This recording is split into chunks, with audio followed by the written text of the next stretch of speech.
हम इस कोरोना काल में विद्यालय में सुचारू रूप से लिख पढ़ नहीं पा रहे हैं।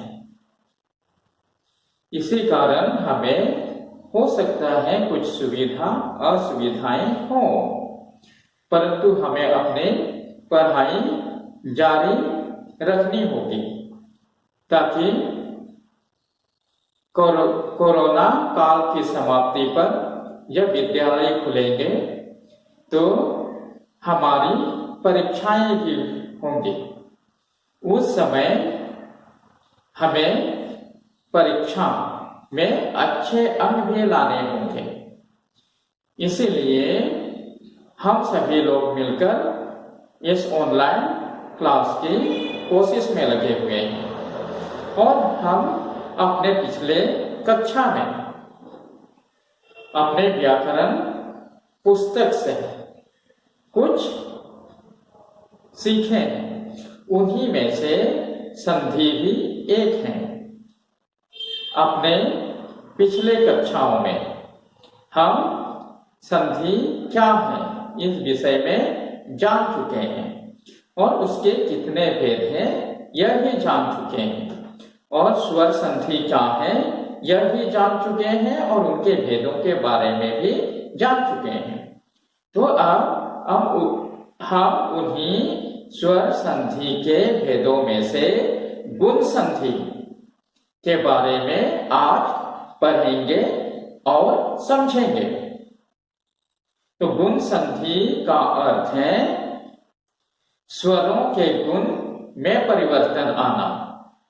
जब अ या आ के बाद ह्रस्व या दीर्घ ई, उ या री स्वर आते हैं तो दोनों में कुछ परिवर्तन आ जाती है, अर्थात दोनों स्वर मिलकर क्रमश ए,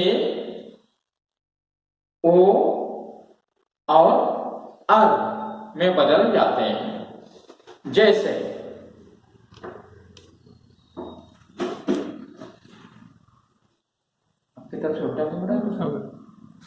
जैसे अ के साथ ई जुड़ने पर ए हो जाते हैं और उसके मात्रा इस प्रकार होते हैं जैसे कि सुर, इंद्र दोनों जुड़ने पर सुरेंद्र बनते हैं।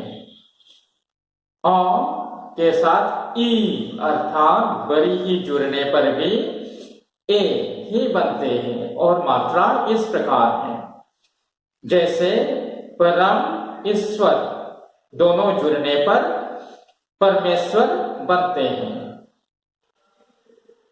आ के साथ ई जुड़ने पर ए बनते हैं और उसके मात्रा इस प्रकार होते हैं जैसे राजा इंद्र दोनों जुड़ने पर राजेंद्र बनते हैं।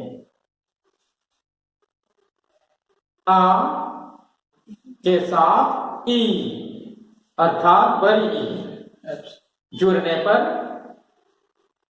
ए बनते हैं और उसके मात्रा इस प्रकार है जैसे रमा इस दोनों जुड़ने पर रमेश बनते हैं।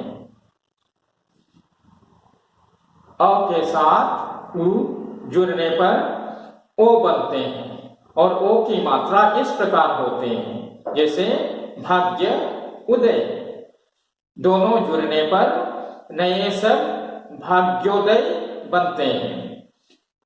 आ के साथ उ जुड़ने पर भी ओ बनते हैं और ओ की मात्रा इस प्रकार होते हैं जैसे महान उत्सव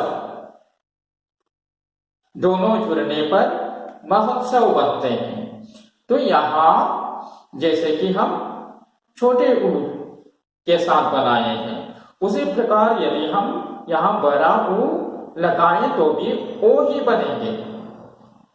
अब अ के साथ री जुड़ने पर अर बनते हैं जैसे देव के साथ ऋषि जुड़ने पर देवर्षि बनते हैं, आ के साथ ऋ जुड़ने पर भी अर्हि बनते हैं, जैसे महा ऋषि दोनों जुड़ने पर महर्षि बनते हैं। यहाँ ध्यान देने वाली बात यह है कि र में यदि हलंत हो तो वह रेफ बन जाते हैं, का मतलब इस प्रकार लिखा जाता है।